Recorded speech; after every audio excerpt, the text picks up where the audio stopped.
कुत्ता जो नहीं भौंकता है वो भी बताता है कि आपको कि कुछ बड़ी चीज़ हुई है। तो आपने जब आपने उस चीज़ के बारे में बात नहीं की तो आपने अपनी क्रेडिबिलिटी को एक तरह से थोड़ा रिड्यूस कर दिया। अगर वो उसको तो ऐसा लगता है कि मलबा कम से कम 2 या 3 एयरक्राफ्ट का गिरा है हिंदुस्तान साइड में, जो लगता है कि जो एक तरह से पाकिस्तानी क्लेम को मजबूत बनाता है।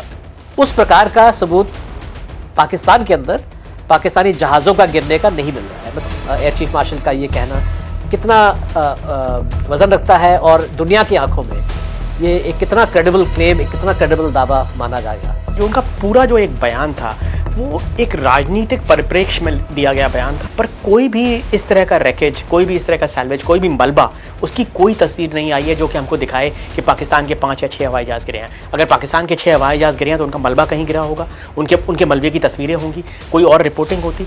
तो थोड़ा सा एविडेंस की कमी है। भारत ने पहली रात को 6 और 7 तारीख की रात को 7 तारीख की सुबह कुछ हवाई जहाज़ खोए, जो कि CDS ने बोला है, जो कि बाकी लोगों ने भी माना है। अमेरिकी राष्ट्रपति ट्रंप ने भी कहा है कि भारत के 5 हवाई जहाज़ गिरे।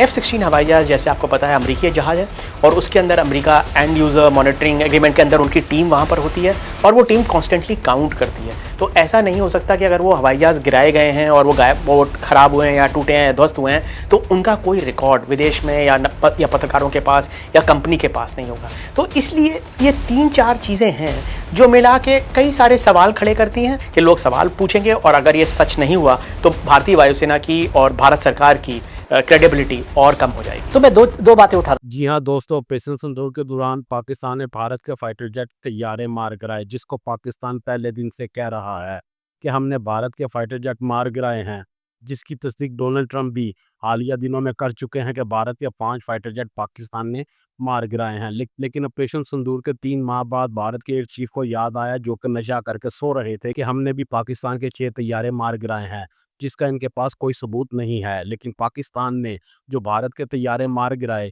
इनके सबूत सोशल मीडिया पर पहले दिन से ही मौजूद हैं, जो कि भारत के मुख्तलिफ शहरों में इनके तैयारों के मलबे मिलने की तस्वीर सोशल मीडिया पर मौजूद हैं। लेकिन भारत के पास ऐसा कोई सबूत मौजूद नहीं है जिससे वो साबित कर सके कि भारत ने पाकिस्तान के फाइटर जेट मार गिराए हैं। भारत के तज्जियाकार भी इस बारे में सवाल पूछते हुए नजर आ रहे हैं कि जो पाकिस्तान पहले दिन से क्लेम कर रहा है कि उसने फाइटर जेट भारत के मार गिराए हैं, इनका मलबा भारत के मुख्तलिफ शहरों में देखने को मिला, जो कि पाकिस्तान के क्लेम को मजबूत बनाते हुए दिखाई दे रहा है। लेकिन भारत जो क्लेम कर रहा है, जो कि 3 माह बाद एयर चीफ को होश आया कि हमने पाकिस्तान के फाइटर जेट मार गिराए हैं, इस क्लेम की आज तक कोई तस्वीर, मलबा या फिर कोई ऐसी चीज़ जिसको दिखाने में भारत नाकाम रहा है, जो भारत के एयर चीफ के दावे को सच साबित कर सके। एयर चीफ का जो बयान है वो सियासी दबाव में आकर दिया गया है। भारत का जो दावा कि हमने पाकिस्तान का F-16 फाइटर जेट भी मार गिराया, इसका तमाम रिकॉर्ड अमेरिका के पास मौजूद होना चाहिए। अगर ये मार गिराए हैं या फिर कुछ भी इनके साथ हुआ है, इनका रिकॉर्ड तो मौजूद होना चाहिए। अगर जो दावा एयर चीफ कर रहे हैं कि उन्होंने पाकिस्तान के 6 तैयारे मार गिराए हैं, ये झूठ साबित हुआ तो थोड़ी बहुत इनकी इज्जत रह गई थी। बहरहाल इनकी इज्जत तो नहीं, फिर भी भारतीय एयर चीफ के इस झूठ को संभालना इनके लिए मुश्किल हो जाएगा। आइए देखते हैं भारतीय मीडिया इस बारे में क्या कह रहा है। कि ऑपरेशन सिंदूर के दौरान भारतीय वायुसेना ने 5 पाकिस्तानी लड़ाकू विमान और एक अर्ली वार्निंग या एक इलेक्ट्रॉनिक वॉरफेयर वाली विमान को मार गिराया। और इसके अलावा उस तकरीर में, उस भाषण में एयर चीफ मार्शल सिंह ने कुछ और भी वहाँ पे बातें रखी। इन तमाम चीज़ों के बारे में विश्लेषण करने के लिए, डिस्कस करने के लिए हमारे साथ मौजूद हैं स्टूडियो में पाकिस्तान लंबे अरसे से कह रहा है कि उन्होंने 5 या 6 भारतीय वायुसेना के लड़ाकू विमानों को गिराया, और इसके बारे में हिंदुस्तान ने पूरी तरह से कॉन्ट्रडिक्ट भी नहीं किया, उसको माना भी नहीं। लेकिन ये पहली दफ़ा एक ऑफिशियल प्लेटफॉर्म से एयर चीफ मार्शल का ये कहना कितना वज़न रखता है और दुनिया की आंखों में ये एक कितना क्रेडिबल क्लेम, एक कितना क्रेडिबल दावा माना जाएगा। जी सिद्धार्थ, सबसे पहले आपका शुक्रिया मुझे बुलाने के लिए। जहाँ तक कि air chief marshal AP Singh के दावे की बात है, ये दावा बहुत ही सडनली आया और एकदम ऐसा आया, अचानक आया है, जिसकी किसी ने एक्सपेक्टेशन नहीं थी, कोई उम्मीद नहीं थी कि ये इस तरह का दावा आएगा। सबसे पहली चीज़ ये है कि जो उनके अगर एयर चीफ किसी चीज़ का दावा करते हैं तो उसको हमें सीरियसली लेना पड़ेगा, हम उसको इग्नोर नहीं कर सकते। वो भारतीय वायुसेना के अध्यक्ष हैं, सबसे सीनियर अधिकारी हैं और उनकी बात में एक वजन है, उनका कहना एक बहुत वजन रखता है, बहुत मायने रखता है। ऑन द रिकॉर्ड बात रख रहे हैं, ऑन द रिकॉर्ड बात कर रहे हैं, कैमरा पर हैं, पूरी दुनिया में बात जा रही है, अंग्रेजी में बोल रहे हैं, सब लोग सुन रहे हैं और आप उसको नज़रअंदाज नहीं कर सकते हैं। तो इस भारतीय वायुसेना अध्यक्ष के बयान पर 2 या 3 सवाल साफ साफ उठते हैं। पहली चीज़ बड़ी चीज़ ये है कि जो उनका पूरा जो एक बयान था वो एक राजनीतिक परिप्रेक्ष्य में दिया गया बयान था। पूरा उनका जो भाषण था, पूरी जो उनकी स्पीच थी, उसमें एक ओवरले था, एक अंडरकरेंट था राजनीति का। अगर आप देखें तो उनका जो सबसे मुख्य मुद्दा जो उन्होंने इस बयान में उठाया वो ये था कि साहब हमको राजनीतिक नेतृत्व ने खुली छूट दी थी, जो कि हम जैसा आगे बात कर सकते हैं वो शायद उतना सही नहीं है, उसमें एक कॉन्ट्रडिक्शन है। तो एक तो वो बयान एक राजनीतिक तरीके से दिया गया, उनका पूरा भाषण था जिसमें कि इस बात को कहा गया। दूसरी बात ये है कि भारत ने पहली रात को 6 और 7 तारीख की रात को 7 तारीख की सुबह कुछ हवाई जहाज खोए, जो कि CDS ने बोला है, जो कि बाकी लोगों ने भी माना है। अमेरिकी राष्ट्रपति ट्रंप ने भी कहा है कि भारत के 5 हवाई जहाज गिरे। उस बार भारत का तो नहीं बोले कि 5 गिरे, पर सबको पता है कि वो जी, भारत जी, की ओर जी, इशारा कर रहे थे। तो उसके बारे में कोई बातचीत नहीं की। तो जैसा वो शेरलॉक होम्स की कहानी में है कि कुत्ता जो नहीं भौंकता है वो भी बताता है कि आपको कि कुछ बड़ी चीज़ हुई है। तो आपने उस चीज़ के बारे में बात नहीं की तो आपने अपनी क्रेडिबिलिटी को एक तरह से थोड़ा रिड्यूस कर दिया। अगर वो उसके बारे में जिक्र करते कहते कि हाँ हमारे नुकसान हुए और जैसे कि CDS ने कहा 2 दिन तक हमने हवाई जहाज पीछे की तरफ उड़ाए, फिर हमने सीखा और हमने उसके बाद अच्छी तरीके से काम कर पाए, तो शायद थोड़ी ज़्यादा क्रेडिबिलिटी इस बात की होती। 5 हवाई जहाज, 6 हवाई जहाज और बाकी चीज़ों की जो बात है, इसका कोई जिक्र किसी भी तरफ से अभी तक नहीं आया है। ना CDS ने किया है, ना पार्लियामेंट में हुआ है, ना किसी और व्यक्ति ने किया है, ना इंटरनेशनल मीडिया में किया है। पाकिस्तान के अंदर जैसा कि हमने देखा उनका कम्युनिकेशन डिसिप्लिन बहुत ख़राब है, बहुत पुअर है। सिविलियन लोग तस्वीरें खींच के, वीडियो खींच के डालते रहते हैं हर जगह की, चाहे वो बहावलपुर से हो, मुरीदके से हो, बाकी जगह से हो। पर कोई भी इस तरह का रैकेज, कोई भी इस तरह का सैल्वेज, कोई भी मलबा, उसकी कोई तस्वीर नहीं आई है जो कि हमको दिखाए कि पाकिस्तान के 5 या 6 हवाई जहाज़ गिरे हैं। अगर पाकिस्तान के 6 हवाई जहाज़ गिरे हैं तो उनका मलबा कहीं गिरा होगा, उनके मलबे की तस्वीरें होंगी, कोई और रिपोर्टिंग होती। तो थोड़ा सा एविडेंस की कमी है। उस तरह का कोई भी एविडेंस, कोई भी मलबे का वीडियो, कुछ भी नहीं बताया गया, तो उसकी वजह से बहुत बड़ा सवाल खड़ा हो जाता है। दूसरा सवाल आपने कहा, इंटरनेशनल ऑब्जर्वर्स ने दुनिया में इसको बहुत क्लोजली ऑब्जर्व किया है। इतना बड़ा एरियल बैटल शायद ही कहीं और हुआ हो जिसमें कि एक तरफ चाइनीज़ हवाई जहाज़, अमरीकी हवाई जहाज़, दूसरी तरफ भारतीय, रशियन हवाई जहाज़, फ्रेंच हवाई जहाज़ हों, और इस तरह की लड़ाई को उन्होंने बहुत क्लोजली ऑब्जर्व किया है। वहाँ पर इस तरह की कोई भी रिपोर्टिंग, कोई भी ऑब्जर्वेशन नहीं हुई है। तीसरी बात जो मुझे समझ में आती है, जिसकी वजह से सवाल खड़े होते हैं, शक होता है इस दावे पे, वो ये है कि कुछ हवाई जहाज जो गिराए गए हैं शायद F-16 होंगे, ऐसा माना जाता है। खासतौर पर जो ज़मीन पर गिराए उसमें तो उन्होंने मेंशन भी किया, पर ऐसा बाकी चीज़ों के बारे में भी कहा जाता है कि F-16 होंगे। F-16 हवाई जहाज जैसे आपको पता है अमरीकी जहाज़ है और उसके अंदर America end user monitoring agreement के अंदर उनकी टीम वहाँ पर होती है और वो टीम कॉन्स्टेंटली काउंट करती है। तो ऐसा नहीं हो सकता कि अगर वो हवाई जहाज गिराए गए हैं और वो ख़राब हुए हैं या टूटे हैं, ध्वस्त हुए हैं, तो उनका कोई रिकॉर्ड विदेश में या पत्रकारों के पास या कंपनी के पास नहीं होगा। तो इसलिए ये 3-4 चीज़ें हैं जो मिला के कई सारे सवाल खड़े करती हैं और ये शायद अच्छा नहीं है। भारतीय वायुसेना अध्यक्ष जब बोलें तो उनको इतने ठोस तरीके से, इतने मजबूत तरीके से, इतने सबूत के साथ बोलना चाहिए कि कोई भी विदेशी, अंतर्राष्ट्रीय या कोई भी भारतीय उनके बयान पर सवाल ना उठा सके। मुझे लगता है कि इसको डिलीवर करने में, इस स्टेटमेंट को कैजुअली डिलीवर किया गया एक लाइन के अंदर और इसमें बिना एविडेंस के डिलीवर किया गया, जिसकी वजह से बहुत सारे सवाल खड़े होते हैं। एक और चीज़ जोड़ूंगा इसमें सिद्धार्थ, इंडियन एयरफोर्स का रिकॉर्ड 2019 बालाकोट के बाद भी बहुत अच्छा नहीं था। उन्होंने जिस तरह के दावे उस टाइम पर किए, ऑल्दो एयर चीफ ने पर्सनली नहीं किए, पर बाकी लोगों ने कि F-16 गिरा दिया और बाकी चीज़ें इस तरह से पोर्ट्रे की गई, उसकी वजह से क्रेडिबिलिटी एयरफोर्स की ऑलरेडी हिट हुई है। फिर आपने देखा ब्रह्मोस एक गलती से एयरफोर्स ने फायर कर दिया था पाकिस्तान के अंदर। सवाल एयरफोर्स के प्रोफेशनल, उन्होंने अपने हेलीकॉप्टर बालाकोट के दौरान अपना खुद का हेलीकॉप्टर गिरा दिया था।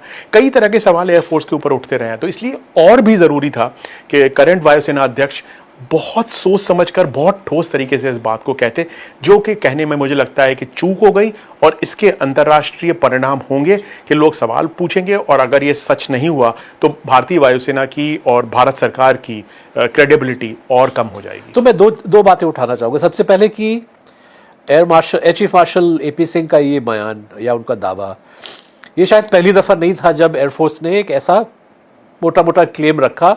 आपको याद होगा कि जंगबंदी के फ़ौरन बाद जो प्रेस कॉन्फ्रेंस दिल्ली में हुआ तो DG ops air marshal Bharti ने भी एक तरह से कैजुअली हम कह सकते हैं ये कह दिया कि कुछ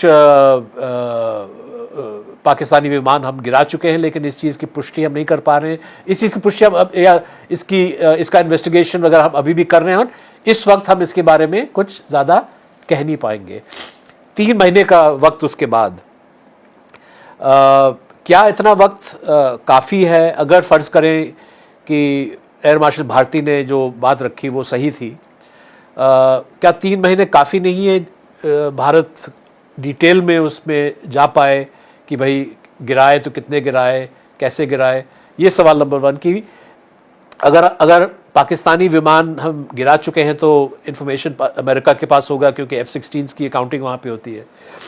मुझे नहीं पता कि रशिया के साथ S-400s का एग्रीमेंट क्या साइन हुआ, एंड यूज़ वगैरह, लेकिन अगर S-400s का इस्तेमाल किया गया तो ये बात रूस से नहीं छुपाई जाएगी, या हिंदुस्तान शायद इंटेंशनली रूस को भी नहीं मिसलीड करना चाहेगा। तो ये इस बात को आप कैसे समझते हैं कि S-400s का जिक्र जो है एयर चीफ मार्शल ने जो मतलब ये शायद और आसान होता अगर उन्होंने कहा कि हमारे रफाल ने गिरा दिए या हमारे सुखोई ने गिरा दिए। उन्हें ये बहुत स्पेसिफिकली कहा कि S-400s का इस्तेमाल किया गया। तो सिद्धार्थ, जो आपका पहला सवाल है कि 3 महीने का वक्त क्यों लगा, तो मैं आपको कहूँगा तकरीबन सीज फायर के 14 दिन के बाद हिंदुस्तान टाइम्स के पत्रकार हैं शिशिर गुप्ता, उन्होंने एक रिपोर्ट लिखी थी जिसमें उन्होंने कहा था कि भारतीय वायुसेना ने 315 किलोमीटर की दूरी पर एक स्वीडिश अवाक्स को पाकिस्तान को गिराया है S-400 से, और 4 और हवाई जहाज जिसमें शायद 3 F-16 और 1 JF-17 ऐसा कुछ उन्होंने मेंशन किया था, जो कि तकरीबन वही बात लगती है जो कि भारतीय वायुसेना अध्यक्ष ने की।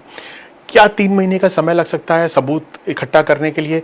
इसका मतलब 300 किलोमीटर वाली बात जो शिशिर गुप्ता को बताई वो भारतीय वायुसेना या भारतीय अधिकारियों, जहां से भी प्रधानमंत्री कार्यालय, रक्षा मंत्रालय, कहीं से उनको मिली होगी। तो इसका मतलब ये दावा नया नहीं है, ये दावा पुराना है। पर उस दावे को साबित करने के लिए जो पुख्ता सबूतों की जरूरत थी, मुझे नहीं लगता कि वो भारत के पास थे। इसीलिए ना संसद में ना कहीं और ये मुद्दा उस तरीके से उठाया गया। अभी मुझे लगता है कि ये हुआ है कि भारतीय वायुसेना बहुत दबाव में है। पहले दिन जो उनका नुकसान हुआ और जिसकी वजह से जो उनकी रेपुटेशन पे डैमेज है, भारतीय वायुसेना अध्यक्ष अपनी वायुसेना का हौसला बढ़ाने के लिए, मनोबल बढ़ाने के लिए और एक इंस्टीट्यूशनल इंटरेस्ट में उन्होंने इस बात का जिक्र किया जिसका कि उनके पास अभी भी ठोस सबूत नहीं था।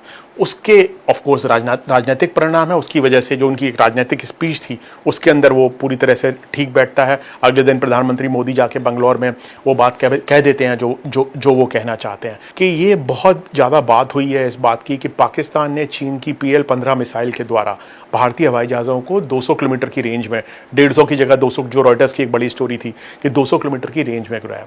आई थिंक उसको काउंटर करने की कोशिश है और अपने आप को वन अपमैनशिप करने की कोशिश है। ये दिखाने की कोशिश है कि अगर पाकिस्तान ने 200 किलोमीटर पे गिराया तो हमने 300 किलोमीटर पे गिराया। S-400 का मेंशन एक डिटरेंस क्रिएट करने के लिए और एक वन अपमैनशिप क्रिएट करने के लिए। ऑफ कोर्स जिस माहौल में ये बात कही गई, जब भारत के अमेरिका के साथ रिश्ते चल रहे हैं, जियोपॉलिटिकल कॉन्टेक्स्ट है, NSA डोवल रशिया में है, जयशंकर जा रहे हैं, पुतिन ने मोदी से फ़ोन पे बात की है, उस कॉन्टेक्स्ट के अंदर इसकी फिर एक अलग ही आयाम हो जाता है, इसका एक अलग ही नतीजा हो जाता है। अब सबूत की अगर हम बात करें तो पाकिस्तान का दावा जो पहले 24 घंटे में ही जो है उन्होंने क्लेम करना शुरू कर दिया कि हमने 5 या 6 भारतीय विमानों को गिराया, और उन्होंने इसमें कुछ जहाज़ों के नाम भी लिए, रफाल कहा, सुखोई कहा, मिग कहा, जैगुआर कहा। तो ऐसा लगता है कि मलबा कम से कम 2 या 3 एयरक्राफ्ट का गिरा है हिंदुस्तान साइड में, जो लगता है कि जो एक तरह से पाकिस्तानी क्लेम को मजबूत बनाता है। उस प्रकार का सबूत पाकिस्तान के अंदर पाकिस्तानी जहाज़ों का गिरने का नहीं मिल रहा है। मतलब कि, और जैसे आपने कहा कि वहाँ पे मतलब जितना यहाँ पे स्मार्टफोन चलता है वहां पे भी चलता है, सोशल मीडिया वही वहां पे भी चलता है। 2019 के दौरान आपने देखा एलसी के पास हर जगह वीडियो बने हुए थे जब और खासतौर पे जब आम पब्लिक को नहीं पता था कि हिंदुस्तानी एयरक्राफ्ट ने सरहद पार नहीं किया और पाकिस्तानी एयरक्राफ्ट ने सरहद पार नहीं किया। इसलिए कहने का मतलब कि अगर मलबा गिरा है तो फर्स्ट इंस्टिंक्ट जो शहरी का वो लगेगा कि ये दुश्मन का एयरक्राफ्ट है। जब भारतीय ड्रोनों ने जब लाहौर में या रवाल की जगह रडार पे अटैक किया तो लोग वीडियो बना रहे हैं ना, ऐसा कोई हमला नहीं है इसका वीडियो नहीं बनाया कोई भी इंसिडेंट का। तो एक तरह से अगर हम अंतर्राष्ट्रीय एनालिसिस की बात करें, जैसे फ्रेंच एयरफोर्स चीफ ने कहा कि हमारे पास सबूत है 3 एयरक्राफ्ट का।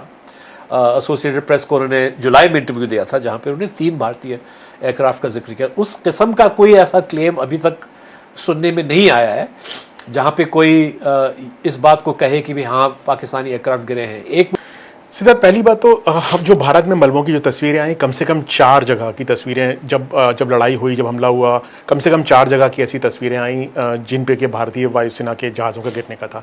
अम्बाला वाला तो खास, बठिंडा वाला खास तौर पर, जो बठिंडा के बाहर जो गाँव में दलित युवक की मौत भी हुई, पुरुष की मौत हुई, और जहाँ पर उसकी झोपड़ी पे रामबन में एक जगह थी। हाँ, 4 जगह के वीडियो तो साफ तौर पर हैं, 5वीं जगह का भी हो सकता है। 4 तो क्लियर सब ने देखे हैं, सोशल मीडिया पर उस वक्त चले, बाद में हटाए गए। तो ये बात तो आपकी सही है कि एक तरह का एविडेंस, एक तरह का प्रूफ वहां पर था। क्या ऑपरेशनल रीजंस हो सकते हैं भारत के एक्नॉलेज नहीं करने के? पर ये तो नहीं है कि भारत ने एक्नॉलेज नहीं किया। जैसा कि आपने कहा, सीडीएस चौहान ने तो एक्नॉलेज किया है। और जहां तक बात है पता होने की, पूरी दुनिया को पता है, अमेरिका को पता है, फ्रांस के वायुसेना अध्यक्ष को पता है, आप विदेशों में गए हैं, हर जगह लोगों को पता है। लोग नंबर्स भी देते हैं। सिद्धार्थ, आपने भी नंबर सुने होंगे, बड़े स्पेसिफिक नंबर लोग देते हैं कि एक रफाल है, एक मिराज 2000 है, 2 सुखोई हैं, 1 सुखोई है, 2 MiG-29, ऐसा कुछ करके लोग नंबर्स भी देते हैं। विदेशों में मैं भी गया हूँ, आप भी गए हैं, हम सब ने सुना है। हर जगह लोग, सेना के लोग, बाकी लोग, थिंक टैंक्स के लोग, हर जगह इस तरह की बात हो रही है। और मुझे तो सबसे ज़्यादा आश्चर्य इस बात से होता है सिद्धार्थ कि अगर पहली रात को आपके जितने भी हवाई जहाज गिरे, सीडीएस चौहान ने जो भी कहा, 3, 4, 5 जो भी नंबर है, उसको गिरने के बाद, उनके गिरने के बाद भी आपने क्या किया है? आपने सिर्फ पाकिस्तान के टेरर साइट्स को गिराया, हमला किया। आपने पाकिस्तान का कोई मिलिट्री नुकसान नहीं किया है। आप फिर जाके पाकिस्तान से आधे घंटे बाद बोल रहे हैं कि चलो बस डी-एस्केलेशन करो। जबकि आपके जहाज गिर चुके हैं, आपके जहाज आपके एयर स्पेस में गिरे हैं। और सिद्धार्थ, दूसरी चीज समझने वाली है, लोग भूल जाते हैं, एक स्टैटिक एयरबेस हिट करना और एक मूविंग मिलिट्री टारगेट हिट करने में बहुत फर्क है। मूविंग मिलिट्री टारगेट आपके एयर स्पेस में, आपके इलाके में पाकिस्तान गिरा रहा है, उसके आधे घंटे बाद जाके आप बोल रहे हैं कि नहीं साहब खत्म कीजिए, बात खत्म हो गई। ये किस तरह की रणनीति है? ये किस तरह की राजनीति है? ये किस तरह का नेतृत्व है? मुझे तो इस बात पे भी मतलब आश्चर्य होता है, और मुझे आश्चर्य होता है कि सेना अध्यक्ष इसकी तारीफ कर रहे हैं। आखिरी सवाल आपसे टाइमिंग की।